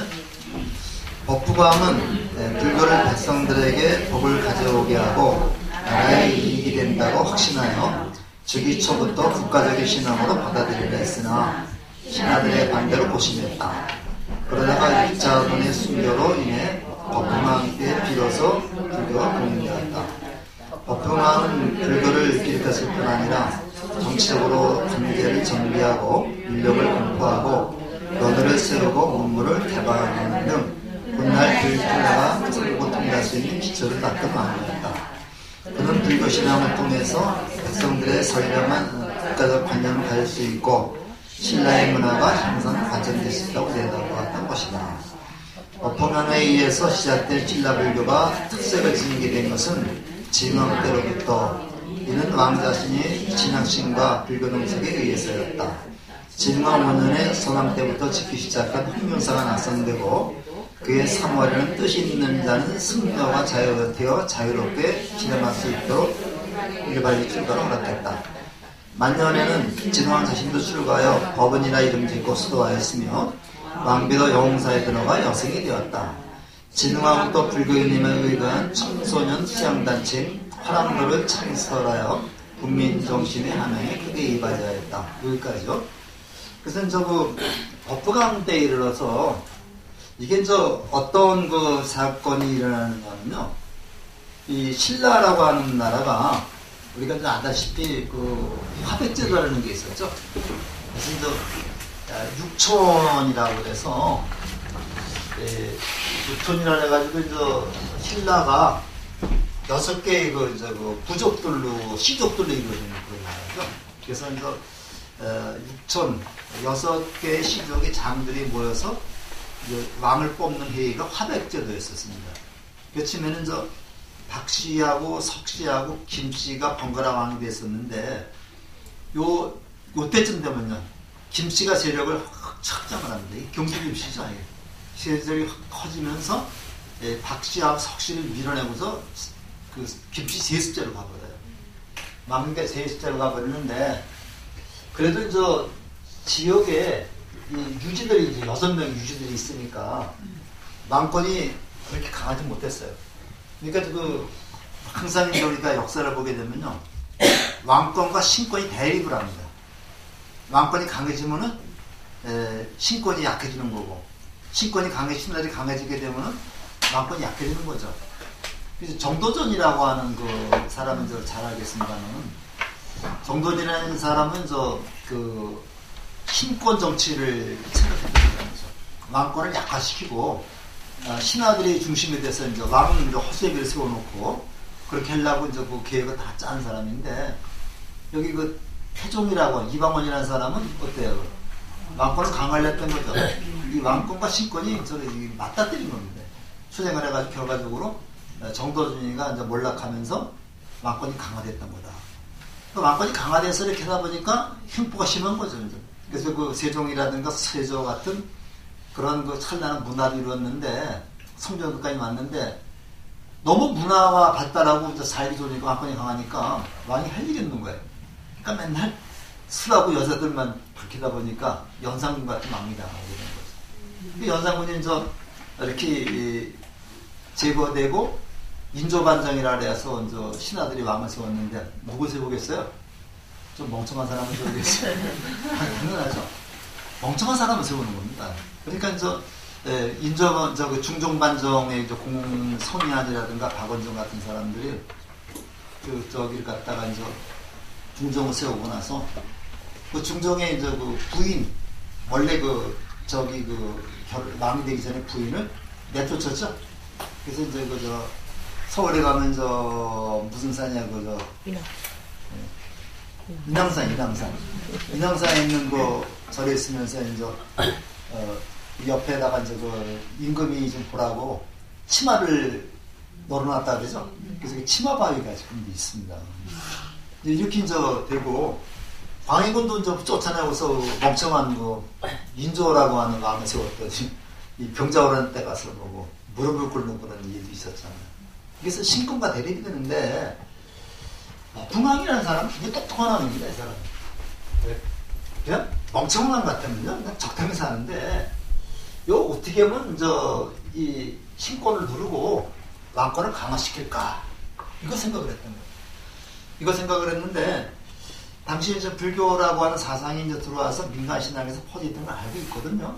알고 있으니까 이 불교를 이용해서 왕권을 강화시키려고 하는 목적을 가지고 있었어요. 요거를 제일 먼저 아는 사람이 이차돈입니다. 근데 이차돈하고 이제 저기하고 짜죠. 법화하고 짜가지고 배 앞에서 이렇게 얘기 나오면 내가 반대하겠다. 뭐 절을 짓겠다고 얘기하면 내가 반대하겠다. 그럼 나를 죽여라. 이렇게 서로 짜붙이는 고스톱입니다. 그래가지고 이제 결과적으로 이제 그 법흥왕이 이차돈을 죽이게 됩니다. 죽이는데 이제 삼국사에 나온 얘기 그대로입니다. 이제 이차돈이 이제 죽으면서 내가 죽으면은 어떤 이변이 일어날 거다. 이변이 일어날 거다. 이제 그렇게 죽어요. 죽는데 진짜 목을 딱 치니까 이 하늘이 깜깜해지면서 목에서 흰 피가 나왔다 그러죠. 흰 피가 나오고 머리는 쭉 날아가 버렸어요. 머리 날아가 버렸습니다. 이런 이변이 나오니까 신하들이 이제 그냥 벌벌 떠는 거죠. 이때 이제 그 법흥왕이 왕권을 장악하게 됩니다. 몇 사람만 죽이면 되잖아요. 그 위에 우두머리. 그래서 왕권을 장악하는데 그래서 이제 우리가 이제 이차돈을 우리 최초의 우리나라 최초의 순교자라고 얘기하는데 이게 설화를 보면요. 이제 이차돈이 이차돈이 이제 딱 졌을 때 머리가 날아가서 저만 지나가 떨어졌어요. 멀리 날아갔습니다. 예, 떨어갔는데 그 떨어진 자리에다가 절을 세웠어요. 이게 치면 자추사라고 하는 절을 세웠었는데 이게 나중에 아마 가보셨는지 모르겠는데 백류사라고 있습니다. 저기 가면요 경주에 가면 백류사라는 절이 있어요. 안 가보셨어요? 크지 않습니다. 크지 않은데 굉장히 좋아요 절이. 여기 어디 있느냐면 거기서 경주에서 포항 가는데 보문단지에서 나와가지고 포항 가다 보면 오른쪽에 탈해왕릉이 있고 탈해왕릉 위에 가면 또 경주이시 본거지가 또 있고. 근데 이제 거기서 조금만 오른쪽으로 산 위로 올라가면은 굴부사지라고 하는 데가 있습니다. 이 굴부사지도 굉장히 유명한 데거든요. 그리고 여기 가면서 땅속에서 사방불이 솟아나왔다 그러는데 우리 사방불 개념이 여기서 나옵니다. 그래서 내구탱이에다가 동서남북에다가 이제 불상을 새기는 게 4번불 관련이거든요. 그래서 요거는 우리 법사에도 가면 팔상전에 이제 그 4방불이 있고, 여기저기 천안에서 가는 길에 그 김유신 탄생지라고 있는데 거기 무슨 절이 또 하나 있던데요. 최근에 지은 절이 3층으로 목절 건물이 있는데 거기에다 가면 그 입지에 가면 4방불이 있어요. 그래서 남쪽에는 석가모니불, 서쪽에는 아미타불, 동쪽에는 약사불, 북쪽에는 이제 비로자나불을 모셨는데, 이런 이제 절들이 굴불사지를 조금 지나서 그 대나무 숲이 많아요. 대나무 숲을 올라가면 여기 이제 백육사가 나오는데, 여기를 이제 저 경주에서 소금강이라고 해요. 소금강이라는데, 여기가 바로 이제 그 2차선에 머리가 떨어져서 세운 절이라고 해요. 크진 않지만은 굉장히 아담하고 아주 의미가 있는 그런 절이 있습니다. 나중에 경주 가시면 불국사 한번 많이 가보셨으니까 여기서 한번 가보세요. 그래서 이제 소금강에서 저는 거기 갔다가 산 등산까지 쭉 올라갔는데 마침 거기 경주로 잘하는 분을 만났어요.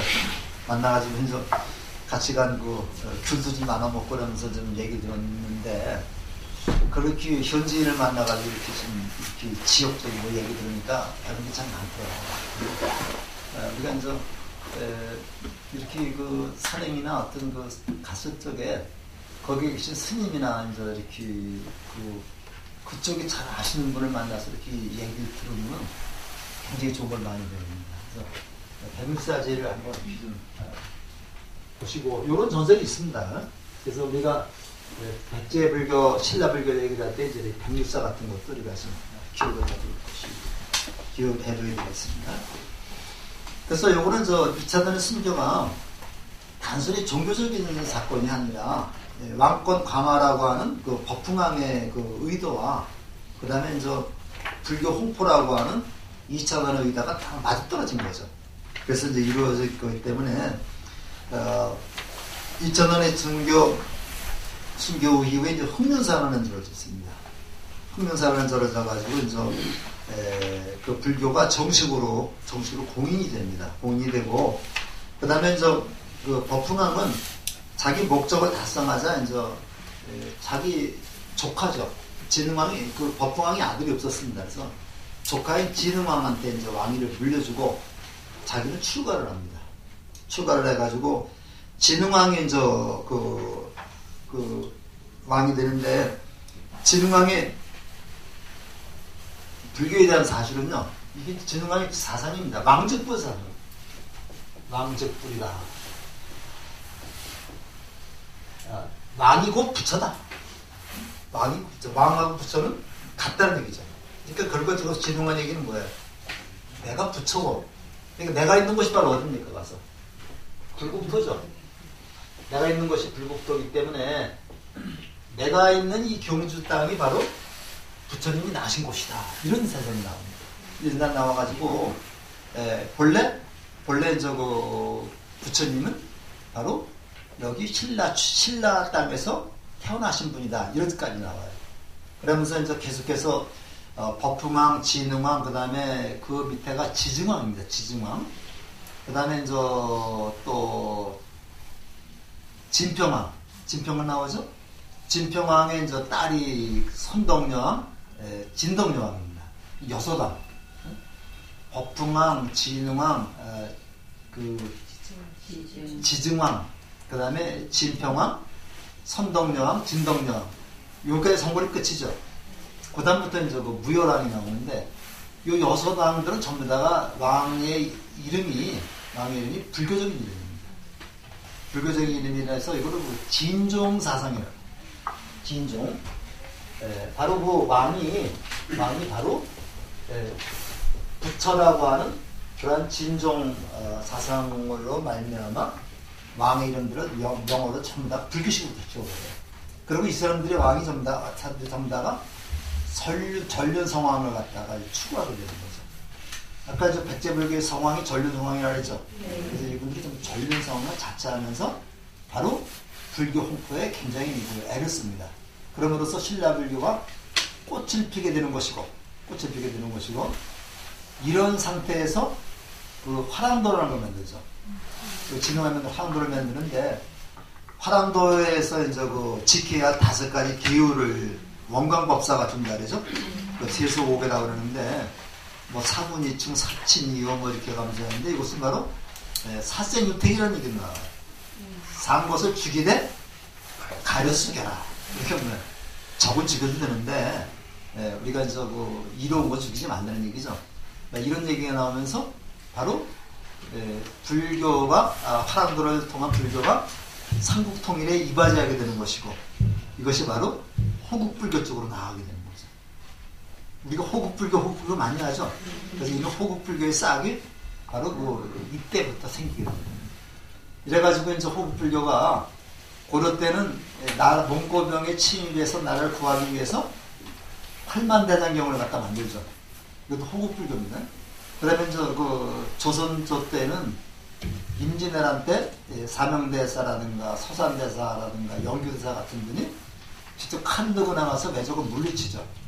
이게 이제 바로 호국불교의 연장선상에서 볼 수 있다는 거예요. 그러니까 단순히 호국불교가 왕권을 강화하기 위한 그런 데서부터 출발하긴 했지만 결과적으로 왕만에게 충성을 한다거나 그런 게 아니라 나라가 어떤 위기에 처했을 때 나라를 구하려고 하는 그러한 것을 행동으로 보이는 그런 것이 바로 호국불교다 이렇게 볼 수 있어요. 서산대사가 이제 전쟁 그 싸움터에 나가면서 한 말씀이 그 말이죠.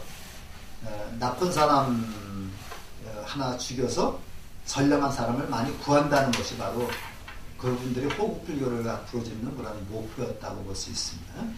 그래서 이제 되는데, 그러니까 우리나라 그 신라 사람들이 이제 신라 왕들이 그 부처고 남은 전부 다 뭐야? 부자들이라는 얘기죠.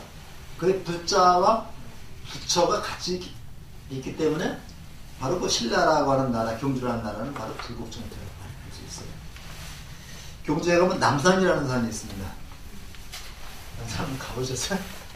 남산이라는 산이 있는데 여기에 가면요,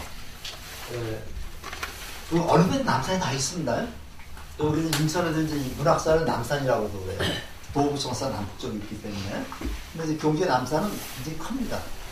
여기 이제 제가 알기로는 코스가 23코스가 있는데 그 코스마다 이제 그 계곡이나 이제 바위에다가 딱 하고 불상을 새겨놨어요.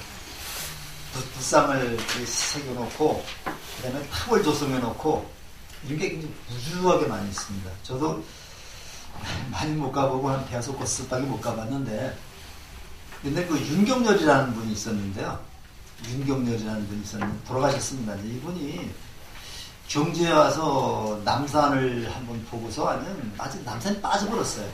빠져버려가지고 경주에 와서 그냥 이사를 와가지고 살면서 남산을 수백 번, 수천 번씩 다니면서 그 남산의 그 문화재 지도를 만들었고 그래서 책도 두툼하게 냈습니다. 저도 그런 걸 통해서 이제 남산 공부를 했고 저도 사실은 목표가 퇴직하면 경주에 가서 한 1년 사는 게 목표였습니다. 지금도 이 목표를 버리지 않고 있는데 그 경주에 가서는 좀 조금 여유가 있으면 그 동대 그 분교가 경주에 있습니다. 내 친구 하나 거기 교수에다가 좀 퇴직을 했는데 그 이제 거기 가서 이제 불교 공부 좀 더 좀 하면서 남산을 한번 남산하고 경주를 샅샅이 한번 뒤져보는 게 내 목표인데 지금 우리 내어서 못 가고 있습니다만은 여기만 나도 요것만 벗어나면 나 경주 가려고 나하고 이제 둘만 가면 되니까 조그만 이제 아파트 하나 얻어가지고 이제 애들 다 나가 있으니까 이제 이렇게 가면서 경주가 가장 매력적인 데거든요. 그래서 이제 저는 진짜 틈만 나면 경주 많이 갔습니다. 경주 많이 가면서 이제 보문단지만 보는 게 아니고 또 그 새벽에 석굴암에 가서 입술을 보면 엄청 또 멋있죠. 작년에는 우리 거사에 한 20년 정도 같이 남산에 갔었어요. 그래서 이제 1박 2일로 가서 남산 코스도 보고 불국사도 보고 저쪽에 뭐 기림사, 골굿사, 그다음에 이제 그 대왕암 있는데 거기다 이제 숙소로 정해놓고서 이제 1박 2일로 잘 갔다 왔는데 틈만 나면 좀 가고 싶어요. 그러면서 계곡 올라가면요 계속 불상입니다. 바위만 있으면 불상이 생겨났어요. 그래서 이게 바로 뭐냐면 이 불국토를 여기다 남산에다 만들어 놓으려고 했던 거죠. 이게 지금 남산이 바로 이런 사상에서 왕족불 사상이라든가 불국토 사상이라든가 이렇게 글쎄 바탕이 돼가지고 남산이라는 데를 완전히 하나의 불국토로 만들어 보겠다는 거죠. 이렇게 이제 우리가 했는데 우리 굉장히 중요한 유산입니다 이게. 그래서 한번 가보시면요 진짜 환희심이 날 정도로 나중에 경주한 한밤 자야 돼요. 그냥 당일치기는 안 됩니다. 한 번은 그 전엔 올라갔다가 너무 길이 어두워가지고 길을 잊어본 적이 있어요. 날이 어두워가지고. 그래서 무조건 밑으로만 내려갔죠. 그랬더니 그래도 또 되더라고요. 또. 그렇게 있는데 그런 정도로 우리가 좀 보시고 그 다음에 그 밑에 셋째 줄을 좀 보세요. 셋째 줄을 보면은 신라의 불교는 호국불교의 경향이 강해서 제가 호국불교 말씀드렸어요. 강해서 진왕이요 신라는 불교 정신이 가까이 국민을 단합시켰던 바 그 대표적인 것으로 팔관제, 백고자 강자. 이 백고 강자라는 거는요 100분의 그 스님들을 초청해가지고 매일 한 번씩 법문을 하게 하는 게 백고자입니다. 이거 지금도 많이 하죠. 우리 제가 알기로는 우리는 못 해봤는데 대구 법왕사라고 하는 절에서 백고자 강자라는 스님도 몇 번 가서 이렇게 한번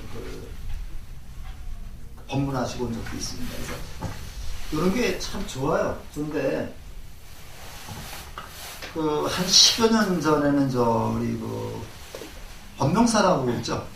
이 부르나포교원 했던데 거기서 금강경이 32분으로 되어 있습니다. 그래서 금강경 대강자라 해가지고 32명의 선지식을 초청해가지고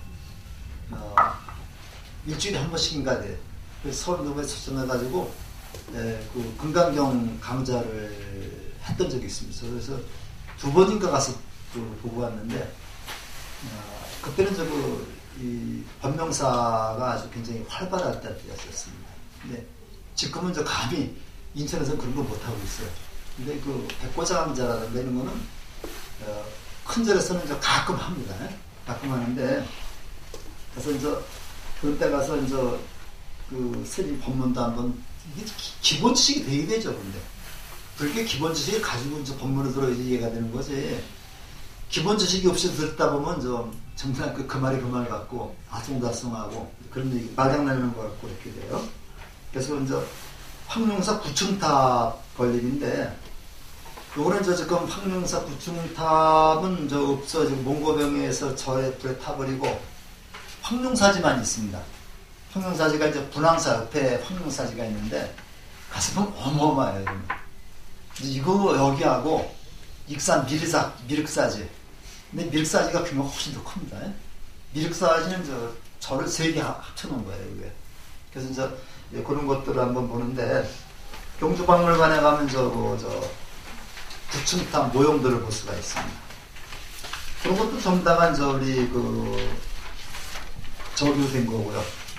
고단 페이지 보시면요. 밀교 얘기가 나오죠. 밀교가 나오는데 문두르 비법, 6째 질의 문두르 비법이라는 게 나와요. 신인 비법 또는 문두르 비법 나오는데, 그 문두르라는 말이 만트라. 만트라라고 하는 말에 주문이라는 얘기죠. 음역인데, 요거는 어떤 거냐면, 당나라가 유학생들이 칠레에서 많이 갔으니까 당나라가 신라를 침입한다라고 하는 그런 흔적이 있었어요. 그래서 자장술사든 가서 저기한테 왕한테 신라 이런 기미가 있다.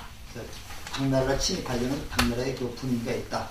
이걸 얘기를 했거든요. 그때 명랑법사라고 하는 이제는 밀교 스님인데 이분이 당나라에서 신라를 갖다 침범하려고 하는 그러한 낌새를 눈치채고서 와서 왕한테 선덕여왕한테 얘기를 했어요. 얘기했더니 선덕여왕이 그거를 막을 수 있는 방법은 없느냐. 그러니까 거기 낭산이라는 산이 또 있습니다. 저희 가면요 남산 옆에 낭산이라고 또 있어요. 낭산이라고 있는데 여기 낭산이 뭐가 있냐면요 여기 선덕여왕 능이 있어요. 선덕여왕 능이 있는데 선덕여왕 능 밑에는 사천왕사라고 하는 절이 있었거든요. 근데 지금 가보면 이 일본인들이 낭산하고 사천왕사하고 사이에 철로를 내버렸어요. 그래서 지금 사천왕사는 흔적을 찾을 수가 없는데 명랑 스님이 사천왕사를 거기다가 짓고 기도를 하면은 당나라가 침입하지 않을 거다. 그렇게 얘기를 했거든요. 근데 당시 사천왕사를 지을 시간적인 여유가 없기 때문에 임시로다가 가건물로다가 이렇게 세워놓고 5방향 5방입니다. 5방이면 동서남북에다가 중앙에서 5방이 되는데 5방에다가 이렇게 문 만드라 주문을 써놓고서 이렇게 기도했다. 그래서 당나라의 침을 막았다는 그런 얘기가 있습니다. 그걸 문드러기법이라고 그래요. 이런 것도 나오게 됐다. 이렇게 보고 그 다음에 또 중요한 게 신라 때 통일신라 시대 그렇게 하면서 우리가 불교가 발전을 쭉 해 나갑니다. 나가면서 통일신라 불교가 나오는데 요새는 통일신라라는 말 대신 남북국시대라는 말을 많이 써요. 그래서 북쪽에 발해가 있고 남쪽에 신라를 해서 남북국시대라고 그러는데 발해에 대한 것은 만주 가면 백두산 갈 때 한번 들렸다 가면 발해 유적이 있습니다. 그래서 저는 발해 유적도 한번 가서 구경한 적이 있었는데 거기에 불상도 있고 탑도 있고 그렇더라고요.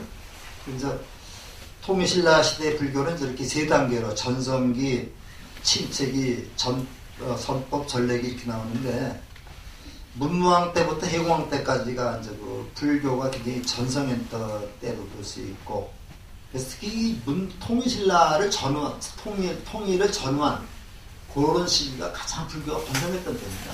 이때 우리가 아다시피 원효대사라든가 의상대사 이런 분들이 많이 나오게 되는 거죠. 그래서 됐고 그 다음에 침체기 선덕왕인데 이거는 여왕이 남자왕입니다. 여기서부터 선덕왕 때부터 쭉 진성유왕 거치면서 침체기가 되고 또 그러다가 또 나라가 망하죠. 그래서 되는데 전성기에서는 자체적인 그런 스님들이 있어가지고 원효라든가 의상이라든가 원칙 같은 스님들이 있었고 그러다가 침체기는 그렇고요. 선법 전례기를 보게 되면 요때는 뭐가 나오냐면 중국 불교가 들어옵니다. 선불교가 들어옵니다. 그래서 육조 해능에 의해서 남종과 선종을 나누었는데 남종선이 들어왔다 그랬죠. 그래서 당나라 선종이 신수의 북종선하고 해능의 남종선으로 나눠 있었는데 어제 신해라 어떻게 신해라고 그랬죠? 신해라는 제자가 북종선하고 서로 단판을 해가지고 이겼다. 그래서 남종선이 줄을 들겠다는 얘기인데 그렇게 해가지고 남종선이 바로 마조 해능을 거쳐서 우리나라에 들어오게 되는데 신라 말에 들어옵니다. 그래서 맨 끝에 달랑만 좀 같이 읽어보겠습니다. 한국에 전해진 선법은 육조 해능의 남선의 후손들에 의해서라고 할 수 있다. 그 첫 전법자가 도의다. 그는 선덕왕 그 5년에 당으로 가서 마조 도일의 제자 소당 지장에게서 법을 얻고 헌덕왕 때 그 선법을 일으키고자 했으나 신라에서는 그것을 이해하지 못하고 오히려 마설이라고 거부했다. 그래서 도의는 설화산에 있는 그 법을 제자 영거에게 전하니 영거는 다시 치징에게 법을 전했다. 설화산의 도에서 도의법을 배운 치징은 837년 당나에 건너갔으나 실망하고 840년에 신라로 돌아와서 장흥의 가지산에서 보림사를 창건하고 도의의 종품을 떨쳤다. 이로써 전전 부산의 일파로 가지산문이 지속 성립됐다. 이렇게 해서 부산 선문이 이루어지기 시작했다. 이렇게 나오는데 이 부산 선문이라고 하는데 중요합니다. 그 도의국사가 이제 제자가 이제 바로 뭐라 그랬어요. 체징이라 해서 체징. 도의국사의 제자가 염거. 그 제자가 체징이라는 사람인데, 체징이라는 사람이 지금 전라도 장흥입니다. 맞아. 전라도 장흥인데, 여기가 보림사라는 절이 있어요. 굉장히 그 이름 있는 절입니다. 여기 가면 아직 또 잊어버리지도 않는데, 거기에 대적광전이 있고, 이제 그 대웅전을 딱 사로 줬어요. 그 대적광전 앞에 가면서 그 샘물이 하나 있습니다. 샘물이 있는데 거기 안내문을 보니까 세계에서 손에 꼽는, 손에 꼽을 수 있는 약수물이라고 해요. 세계에서 손에 꼽을 수 있는 약수물이라고 했는데, 그래서 바가지를 퍼갖고서 먹어봤더니 약간 비슷한 냄새가 나더라고요. 가보니까 고기가 있어요. 고기가 있어서, 그래도 그 좋은 약수물이라고 해서 먹긴 했는데, 그 고기가 약간 비릿하더라고요. 근데 그게 정말인지 거짓말인지 모르고 막 그렇게 돼서. 그것도 저기 보면요, 그 대흥사라고 해남에 있죠. 거기 가면 일지암이라는 남자가 있습니다. 1시간 정도 올라가면 되는데 뭐 초가로 만든 일지암이거든요. 거기 이제 우리가 그 차 하게 되면 그 무슨 선사죠? 초의 선사가 머물면서 거기서 이제 차를 다려서 이제 마시던 그 수행하던 데가 바로 일지암인데, 그 일지암에 가면서 약수물이 하나 있습니다. 근데 방울이 똑똑 떨어져요. 근데 거기 있는 스님이 꼭 마시고 가라고, 세계적인 약수라고 해서 그 일지암에서 그 초유선사 그 물로 차를 달여 마셨다고 해요. 그 물로 달여지면 맛있다고. 그래서 그런 데가 있는데, 이제 가서 그거 한 컵 받아 마시려면 꽤 걸리더라고요, 시간이. 그러니까 이제 그 불교에서는 차 마시는 것도 기다리는 것도 같이 공부를 해야 될 것 같습니다.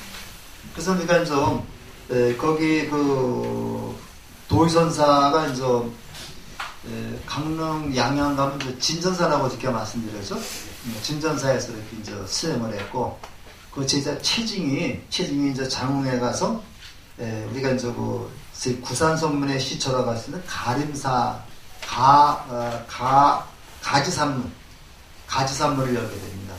그래서 이제 가지산문을 열은 다음에 남원에 이제 홍척이라는 스님이 실상산문을 열고 그래가지고 모두 고려 때까지 9개의 산문을 열게 되죠. 이것이 이제 구산선문입니다.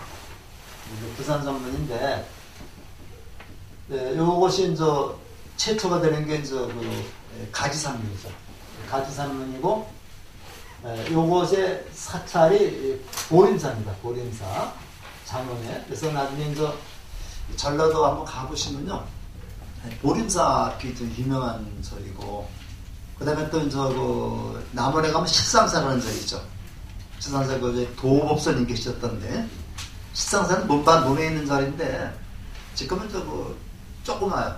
많이 그래서 논 가운데 절이 있습니다. 그래서 남원에 가면 실상사 한번 찾아보시고, 그 다음에 우리가 이제 아마 가봤을 텐데요. 영월에 사자산에 이제 법붕사라고 있었죠. 여기도 이제 사자산문이라고 해가지고 또 이제 유명한 게 있는데, 요거는 이제 고려 말에 이제 해주에 수미산문이 왕생이 수미산문이 되면서 이제 그 부산산문이 완성되는데, 요거는 그 부산산문에 대해서는 이제 고려불교, 다음 시간에 고려불교를 말할 때 이제 말씀을 드리겠습니다. 그래서 이 통신라 말기쯤 돼가지고 소위 오교부산이라고 하는 오교부산이라는 게 이제 성경이 되는데 뭐 잠깐만 말씀드리고서 이제 끝내겠습니다. 오교부산이라고 해서 이건 교종입니다. 교종인 건 선종인데 이게 이제 선종에 이게 와서 진을 보족사와 이 부산이 조계종으로 됩니다. 조계종으로 돼가지고 조계가 되고 의천이 또 천태종을 만들죠. 천태종을 만들어가지고 이 고려 때는 저 5교 2종에 갔을 때도 7종 여기 5교에다가 이렇게 조계종과 천태종 이렇게 이제 나오고 나중에 조계종이 계속 명맥을 유지해 나와서 여기 조계종이 이제 요까지 합칩니다. 받아들여가지고 그 조계종이 선종이 중심이 된 상태에서 교종들이 다 받아들여가지고 조계종이라고 하는 그런 종단이 만들어집니다. 이것이 이제 진우 때 만들어지느냐, 진울이 종조가 되느냐, 보호가 종조가 되느냐 가지고 이제 조금 더 종조 전쟁이 많은데 우리 이제 이 오교부산에서부터 우리 그 조계종의 뿌리가 시작되는 거다 이렇게 생각하면 되겠습니다. 그래서 신라불교는 그냥 그 역사적 흐름만 간단하게 이제 말씀을 드리고 다음 주 월요일 날은 고려불교, 고려시대 불교 특히 8만단의 용을 중심으로 한 고려불교에 대해 말씀드리겠습니다. 질문이 하나 있는데요. 네. 태교정은 그럼 언제 저기 했어요? 네? 태교정은? 태고종? 태고정. 태고종하고 조계종이 끼가 같습니다. 이게. 끼가 같은데 이게 소위 그 이승만 대통령 때 그 정화 기사가 나오거든요. 이제 그 일본 불교가 우리 일본 불교는 결혼을 하죠, 우리나라. 일본 불교가 이제 우리나라에 영향을 미치면서 우리나라 스님들도 많이 결혼을 합니다. 그러니까 이걸 갖다가 아주 못마땅하게 생각했던 대표적인 스님들이 참담 스님, 성철 스님, 그다음에 뭐 향국 스님. 향국 스님은 지금 진지의 스님, 종종의 스승입니다. 뭐 동산 스님 이런 분들이 모여가지고 한국 불교를 다시 옛날 돌아시키자, 비구 중심의 종단을 만들자 해가지고 요즘 안 좋은 얘기지만 저희 폭력을 많이 쓰죠. 그래가지고 우리 큰 사찰에서 전부 쫓아냅니다. 결혼한 분들은 쫓아내요. 결혼한 분들이 따로 만든 종단이 태고종입니다. 그러니까 뿌리가 같아요. 같은데 우리가 여기서 불교 정원에서 송암사에서 모여가지고 정화도 하고 그래요. 그래서 오늘 시간 때문에 마지막 시간에 우리 불교 현대 불교까지 말씀드리려고 우리가 같습니다. 자, 오늘 여기까지만 하겠습니다.